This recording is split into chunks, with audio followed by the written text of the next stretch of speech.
ओम श्री साईनाथाय नमः। Good morning, Sai morning.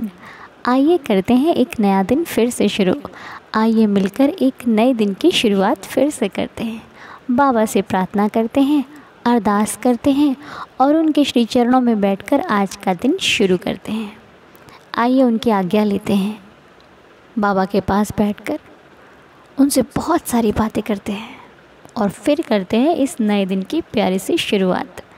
और अपने बड़ों का आशीर्वाद भी ज़रूर लीजिएगा। माता पिता हैं तो माता पिता के आशीर्वाद से दिन शुरू कीजिए, क्योंकि जब वो आशीर्वाद देते हैं ना तो सारे कार्य सफल होने के जो चांसेस हैं ना वो बढ़ जाते हैं। क्योंकि माता पिता से ज़्यादा फ़िक्र हमारी कोई नहीं करता। माता पिता ही हमारे भगवान हैं। भगवान कहते हैं ना, नज़र नहीं आते, आते तो हैं। माता पिता में भगवान को देखिए, वही हमारे भगवान हैं। क्योंकि भगवान ने उन्हीं को भेजा है हमारी लाइफ में अपने आप का दीदार करने के लिए, अपने आप को अनुभव करने के लिए। माता पिता के दर्शन करके आप कोई भी काम कीजिए, आपका कार्य सफल होगा। और चाहे भगवान हो या माता पिता, यदि आप भाव नहीं रखोगे तो आपको वो फीलिंग नहीं आएगी, वो ऐसा फील नहीं होगा कि हाँ। इसलिए आपको भाव रखना है, आपको विश्वास रखना है। ठीक है जी। बाकी तो आपको पता ही है। और कोशिश कीजिए कि सुबह की शुरुआत जितनी अच्छे तरीके से कर पाओ उतने अच्छे से करो। समझ रहे हो ना? मतलब आपका मन भी खुश होना चाहिए, चेहरे पर भी स्माइल दिखनी चाहिए और रियल वाली दिखनी चाहिए। ये नहीं कि हम मुस्कुरा तो रहे हैं लेकिन मन में बहुत कुछ चल रहा है। अब लाइफ तो है, देखो चलेगा तो बहुत कुछ, क्योंकि इंसान सुबह शुरू करता है अपनी दिनचर्या, मतलब अपनी दिन के सारे काम को सुबह से शुरू करता है ना। और सुबह से उसको टेंशन भी हो जाती है कि ये करना ये करना, लेकिन चिंता नहीं करना, काम तो करना ही है, सब कुछ करना है। शुरुआत भाई हुई है दिन की तो भाई एक एक करके सारे काम तो करने ही पड़ेंगे। लेकिन हम शुरुआत को तो अच्छा कर सकते हैं ना। क्यों सोचना भाई इतना ज़्यादा, क्या मिल जाता है सोच के? मत सोचा कीजिए। एक वक्त तो होता है सुबह का आपका अपने पास, उसमें कम से कम अपने लिए 5, 10, 15, 20 मिनट तो निकाल सकते हो आप, जो खुशी के होते हैं, वो रियल वाली खुशी है ना। बाकी तो ईश्वर है, वो हर घड़ी हर पल को खूबसूरत बना सकते हैं। और रही बात ज़िंदगी की, तो देखिए एक चीज़ आज आपको मैं एक और हम लोग शेयर करते हैं अपने आपस में, कि देखिए लाइफ में हर दिन एक जैसा नहीं होता। अब मान लो कल बहुत अच्छा था तो ज़रूरी नहीं है आज भी सेम होगा। कल अच्छा नहीं था तो ये भी ज़रूरी नहीं कि आज भी ऐसा होगा। तो लाइफ का हर दिन एक चैप्टर की तरह है ना। हर दिन एक चैप्टर है, एक नया चैप्टर हर रोज़ शुरू होता है। अब इस हर एक दिन के चैप्टर की वजह से हम पूरी लाइफ को तो ख़राब नहीं बोल सकते ना। लाइफ तो अच्छी है। एक चैप्टर ख़राब हो गया, एक चैप्टर समझ में नहीं आया तो क्या हुआ, बाकी तो समझ में आ रहे हैं ना, कोई बात नहीं। अब कई बार क्या होता है, आप एक दिन आपका अच्छा नहीं गया तो आप उसको याद रखते हो। अरे जो बाकी अच्छे गए उन्हें क्यों नहीं याद रखते हम? मतलब ये देखिए होता है इंसान के साथ कि जब वो बहुत अच्छे कार्य करता है ना तो उसे वो याद नहीं रहते। एक गलत कार्य कर देता है तो पूरी दुनिया उसे बार बार कहती है, अरे तुमने वो गलत किया था, तुम्हारे यहाँ पे मिस्टेक थी, तुम वहाँ पर गलत थे। लेकिन कोई ये नहीं कहता कि तुमने इतने अच्छे काम किए हैं। क्योंकि अच्छाई याद कम रहती है, याद ही वो चीज़ें रहती हैं जिसमें इंसान को गलत कहा जा सके। लेकिन इसके लिए हम किसी को ये नहीं कह सकते कि उसने ऐसा क्यों कहा, जिसकी जैसी भावना वो वैसा कहता है। लेकिन हमें ये फील करना है, हमें ये देखना है कि आज का दिन जैसा भी है प्रभु कृपा से जब मिला है तो अप एंड डाउन्स आते रहेंगे, उनको आगे बढ़ना है उनसे ना। इसलिए चिंता ना किया कीजिए। ये आपके क्वेश्चंस पर आधारित जवाब है, क्योंकि बहुत परेशान से लगते हैं आप। ये परेशानियाँ सबकी लाइफ में, कोई लाइफ एकदम इजीली नहीं चल रही है, लेकिन बनाना है उसको आसान। आसान कुछ नहीं होता, बनाना पड़ता है। चाहे आप, मैं या फिर घर का कोई भी सदस्य है, उसे एक कोशिश तो करनी ही पड़ेगी ना। बाकी कई बार लाइफ में ऐसे बदलाव आते हैं जो हमारे अनुसार नहीं होते। हम सोचते हैं अरे ये हो क्या रहा है, हम चाहते भी नहीं है कि ऐसा हो जाए। हमें डर लगता है पता नहीं ये बदलाव लाइफ में कैसे आ गया, क्या होगा, और वो बदलाव होके रहता है, क्योंकि जो मालिक ने लिख दिया ना उसे फिर कोई नहीं टाल सकता। वही टाल सकता है जो लिख रहा है, और उसके टालने के लिए हमें उतना गहरा रिश्ता उनसे बनाना पड़ेगा, उतना अधिक नाम जाप करना पड़ेगा। इसलिए देखिए, करते रहिए, जो हो रहा है अच्छा हो रहा है, जो होगा अच्छा ही होगा। ज़्यादा सोच विचार में ना पड़कर सिर्फ साईं साईं साईं साईं साईं साईं करते रहिए, बाबा सब कुछ ठीक कर देंगे। और गलतियाँ फिर किससे नहीं होती बताइए? आपसे, मुझसे, हम सबसे गलतियाँ होती हैं। मुझसे भी बहुत गलतियाँ होती हैं, क्या करें? जब पता लगता है कि गलती कर दी है तो क्षमा मांगते हैं अपने बाबा से कि प्रभु माफ़ कर दीजिए, गलती होगी, आगे से नहीं होगी। तो वो दयालु है, क्योंकि जाने अनजाने में यदि आपसे कुछ गलत हुआ है ना, वो तो आपको भी मालूम नहीं। इसलिए प्रभु से माफ़ी मांग लीजिए और आगे बढ़िए, लेकिन आगे से कोशिश कीजिए कि वो गलती दोबारा हम ना करें। बाकी एक चीज़ ध्यान में हमेशा रखिए, अगर आप परेशान रहते हो किसी भी बात से, एक चीज़ याद रखिए, आपने गलत किया नहीं ना। यदि आपने गलत नहीं किया तो आपके साथ होगा नहीं, क्योंकि वो बैठा है ना साईं, वो एक एक चीज़ का हिसाब रखता है। हम भूल सकते हैं, वो नहीं भूलते। बाबा है ना, बाबा सब संभाल लेंगे, सब कुछ संभाल लेंगे। इसलिए परेशानियों से दूर रहकर जीवन में खुश रहिए, प्रार्थना करते रहिए और बाबा का नाम जाप करते रहिए, सब कुछ ठीक हो जाएगा। बाबा से हर सुबह हम कहते हैं कि देवा, शुरुआत आपसे है, हर कार्य आपसे है, मेरी ज़िंदगी आपसे है, मेरा हर एक पल आपसे है। अब आप ही जानिए कि इसको किधर, कैसे, कहाँ, किधर, क्या लेके जानी है। मुझे समझ में नहीं आता है, मैं तो बहुत सारे फैसले ले लेती हूँ एक ही बार में, ये भी करना है, ये भी करना है, वो भी करना है, पर कहाँ सब कुछ एक बार में नहीं हो पाता, कुछ ना कुछ तो छूट जाता है। लेकिन प्रभु आप ही हमें सद्बुद्धि दीजिए, हर कार्य को ढंग से करने की, ईमानदारी से करने की, सही तरीके से करने की, क्योंकि हमारा मन तो चंचल है, भटक जाता है।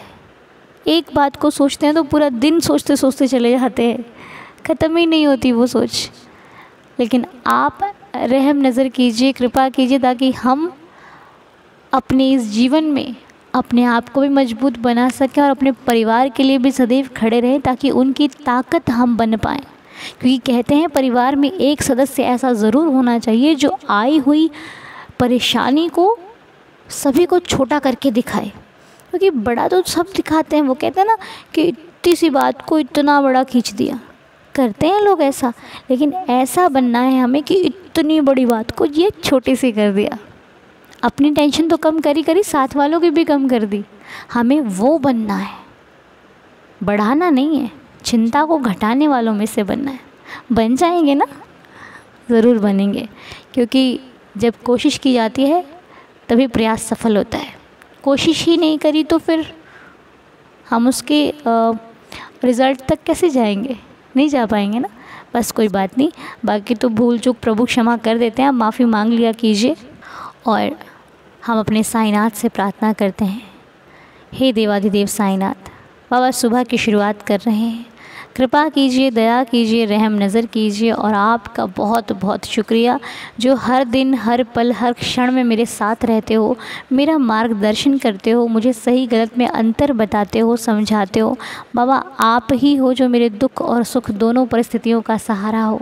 आपके सिवा ना कोई मेरा था ना है, आगे जीवन में आप जो दोगे मुझे स्वीकार होगा।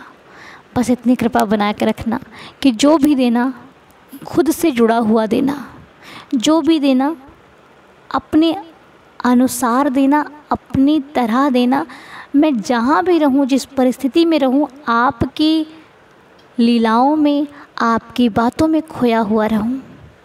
आपके श्री चरणों में सदैव मेरा मस्तक झुकता रहे, मैं सदैव आपके दर्शन की इच्छा रखूं और मुझे आपके दर्शन हो जाएं। प्रभु इतनी कृपा बनाए रखिएगा, ऐसी दया कीजिएगा कि मैं जो भी करूं वो कभी भी कार्य किसी के लिए कुछ तकलीफ़ ना बन जाए। हमेशा सबके सुख का कारण बने। मेरी मेरे बाबा के श्री चरणों में यही प्रार्थना है। और जो भी तकलीफ़ में है इस परिवार में, उनकी तकलीफ़ कम हो जाए, जो चिंता में है उनकी चिंता खत्म हो जाए, जो किसी भी बात से परेशान है उनकी बात एकदम सुख में बदल जाए। मेरी मेरे बाबा से प्रार्थना है कि प्रभु कोई भी दुखी ना रहे, सभी सुखी रहें, सबकी झोली खुशियों से भरी हुई रहे। मेरी तो मेरे बाबा के श्री चरणों में यही प्रार्थना है कि साईं सदा सबको सुखी रखना। जिनका जन्मदिन है उन सभी को जन्मदिन की बहुत सारी शुभकामनाएं। आपका जीवन बाबा की कृपा से खुशियों से भरपूर बना रहे। जो भी चाहते हो लाइफ में आपको सब कुछ मिले, मेरी मेरे बाबा के श्री चरणों में ये प्रार्थना है। साईं दया करें, साईं कृपा करें। तो आइए सुन लेते हैं आज साईं लीला को, और सुनकर फिर अपने दिन की शुरुआत करते हैं। आइए मिलकर साईं लीला को सुनते हैं। ओम साई राम। अनुदी, आज मैं लीला शेयर कर रही हूँ। आपने बोला कि रिकॉर्डिंग भेजने के लिए, थोड़ा मेरा रिकॉर्डिंग का ना आवाज़ बहुत स्लो था, इसलिए मैंने टाइप करके भेजा था। आज थर्सडे है, आज मेरा व्रत है, इसलिए मैं सोची कि आज से अच्छा दिन कोई साई लीला के लिए हो ही नहीं सकता। तो ऐसा है, मेरे एक रिलेटिव ने मैं साई बाबा के बारे में बताया था। तो उन्होंने बताया था कि उनके लाइफ में बहुत सारी प्रॉब्लम थी, तो वो शिरडी साईं बाबा जब से गए उनका लाइफ पूरा बदल गया।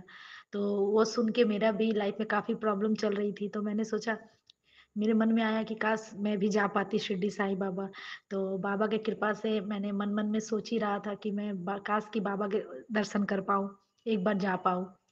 तो ऐसा हो रहा था। तो एक बार मेरे पास कॉल आया उन्हीं जिन्होंने बताया था मुझे कि शिरडी साईं बाबा मैं जा रहा हूँ।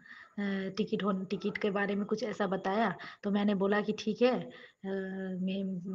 मुझे भी जाने का बहुत इच्छा है। मैंने ये नहीं कहा कि मुझे आप करा दो ऐसा कुछ। मैंने बोला मुझे भी बहुत जाने का इच्छा है। साईं बाबा मुझे भी प्लीज़ एक बार आप अपने दरबार अवश्य बुलाइए। तो थोड़े दिन में मुझे कॉल आता है उन्हीं का कि हाँ, मैंने तुम्हारा टिकट करवा दिया है जाने के लिए शिरडी साईं बाबा, अक्टूबर में तुम्हें जाना है। ये रहा पहला चमत्कार। दूसरा बार भी मेरे साथ यही हुआ, मुझे जाने का बहुत मन था। तो मैंने बाबा के शिरडी साईं फेसबुक में मेरा बाबा का फ़ोटो आता है। तो सॉरी अगर मैंने कुछ गलत कहा हो तो। तो बाबा का फ़ोटो देख के मैंने बोला, बाबा मुझे फिर से आपके पास जाने की बहुत इच्छा है, दर्शन करने का इच्छा है बाबा, प्लीज़ इस बार मेरे फैमिली को बुलाइए बाबा। तो मैं जब पहली बार गई थी, मेरे हस्बैंड नहीं जा पाए थे और मेरे भैया भाभी भी नहीं जा पाए थे। हम लोग कुछ मने मेरे मम्मी पापा, मैं और मेरी बड़ी बेटी गए थे। तो इसलिए मेरा बहुत इच्छा था कि मेरी एक छोटी बेटी भी हो गई है।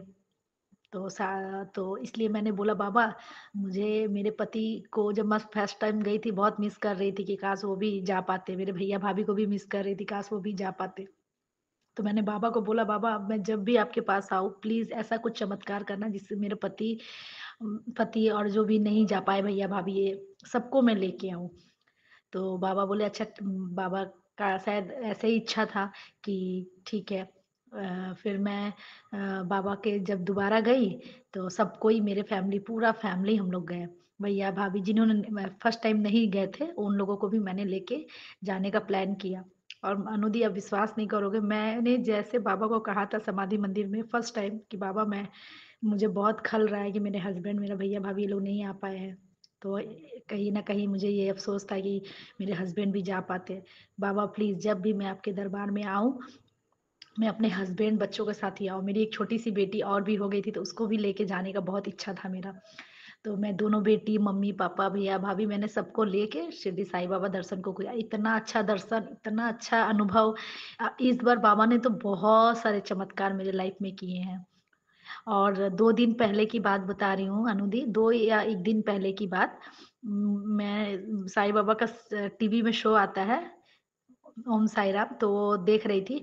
तो उसमें ना मैं किसी को बाबा ने सपना में दर्शन दिया। तो मैंने भी बोला, बाबा मुझे भी प्लीज़ सपने में एक बार दर्शन दो। अनुदी अब बोलेंगी नहीं, बाबा इतना जल्दी सुनते हैं कि मुझे उसी रात को मुझे दर्शन आए बाबा को, सुबह के टाइम में। मैं दर्शन की बाबा का। सपना में मेरी छोटी बेटी थी, मेरे हस्बैंड और मैं दर्शन किए सपने में। कितना लीला है, बाबा इतना लीला करते हैं कि आँख में पानी भर आता है अनुदी। ओम साई राम। और आप जो भी कर रही हैं उसके लिए आपके ऑल द बेस्ट, और आप ऐसे ही सबके मन में साई लीला का गुणगान करते रहे, यही रिक्वेस्ट है। और ये अगर मैंने कुछ गलती बोला हो, भूल बोला हो, तो मुझे क्षमा करिएगा अनुदी। ओम साई राम, जय जय साई। आपने कुछ भी गलत नहीं बोला, सब कुछ बहुत अच्छा बोला। और आपकी इस लीला को सुनकर बहुत सारे भक्तों का मन हो गया कि बाबा अब हमको भी शिरडी बुला लीजिए। देवा, जितने दर्शन करो उतने कम लगते हैं। ऐसा लगता है कि अरे बाबा कब से शिरडी नहीं आए हम। लेकिन बाबा भी क्या करें, जो घर के कर्तव्य हैं उनको भी निभाना हम सबके लिए बहुत ज़रूरी है। इसलिए बस प्रार्थना करते रहिए, जब सही समय आएगा तो वो खुद ब खुद बुला लेंगे। क्योंकि शिरडी मेरा साईं जब अपने भक्त को बुलाता है ना, तो वो प्रबंध भी करता है, व्यवस्था भी करता है, पूरा ख्याल भी रखता है मेरा साईं। कभी बीच रास्ते में छोड़कर नहीं जाते। बहुत सच्चे और अच्छे साथी हैं। तो ये साथ निभाएंगे तो किसी और साथ की आवश्यकता नहीं पड़ेगी। तो मैं बाबा से प्रार्थना करती हूँ कि आपके जीवन में सदैव ऐसे ही कृपा चलती रहे, बाबा का आशीर्वाद बरसता रहे, आपका जीवन खुशियों से भरपूर बना रहे।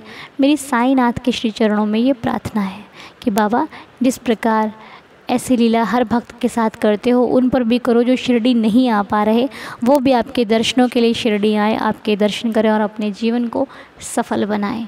हे प्रभु दया कीजिए, रहम नज़र कीजिए। और आइए मिलकर अब 11 वचनों का पाठ करते हुए आज के दिन को शुरू करते हैं और आज की प्रार्थना को संपूर्ण करते हैं। आइए मिलकर पढ़ते हैं श्री साईं बाबा के 11 वचन। जो शिरडी में आएगा आपद दूर भगाएगा, चढ़े समाधि की सीढ़ी पर, पैर तले दुख की पीढ़ी पर, त्याग शरीर चला जाऊंगा, भक्त हेतु दौड़ा आऊँगा। मन में रखना दृढ़ विश्वास, करे समाधि पूरी आस। मुझे सदा जीवित ही जानो, अनुभव करो सत्य पहचानो। मेरी शरणा खाली जाए, हो तो कोई मुझे बताए। जैसा भाव रहा जिस जन का, वैसा रूप हुआ मेरे मन का। भार तुम्हारा मुझ पर होगा, वचन ना मेरा झूठा होगा। असहायता लो भरपूर, जो मांगा वह नहीं है दूर। मुझ में लीन वचन मन काया, उसका ऋण ना कभी चुकाया। धन्य धन्य वह भक्त अनन्य, मेरी शरण तज जिसे न अन्य। अनंत कोटि ब्रह्मांड नायक, राजाधिराज योगिराज परब्रह्म, श्री सच्चिदानंद सद्गुरु साईनाथ महाराज की जय। कृपा करना साईनाथ, दया करना। थैंक यू सो मच मेरे बाबा का, बहुत बहुत धन्यवाद मेरे बाबा का। आज की प्रार्थना श्री साईं चरणों को स्पर्श करते हुए यहीं पर संपूर्ण होती है। आइए मिलकर एक नया दिन फिर से शुरू करते हैं। आइए आज के नए दिन की शुरुआत करते हुए अपने हर कार्य को शुरू कीजिए। मस्तक पर उदी लगाकर निकलना, चंदन का तिलक लगाकर निकलना, बाबा को साथ लेकर बाबा से बता कर निकलना। बिना बताए मत जाइएगा घर से, उन्हें बताकर फिर आप घर से निकलिए। माथे पर उदी लगी हो, नहीं तो चंदन का तिलक ज़रूर लगाइएगा, साईं दया करेंगे। आज आप सभी का दिन शुभ और मंगलमय हो, मेरे बाबा के श्री चरणों में यही प्रार्थना है। मिलते हैं बहुत जल्द नेक्स्ट वीडियो में। तब तक के लिए इतना प्यार और आशीर्वाद देने के लिए आप सभी का बहुत बहुत शुक्रिया। ओम साई राम, जय जय साई राम।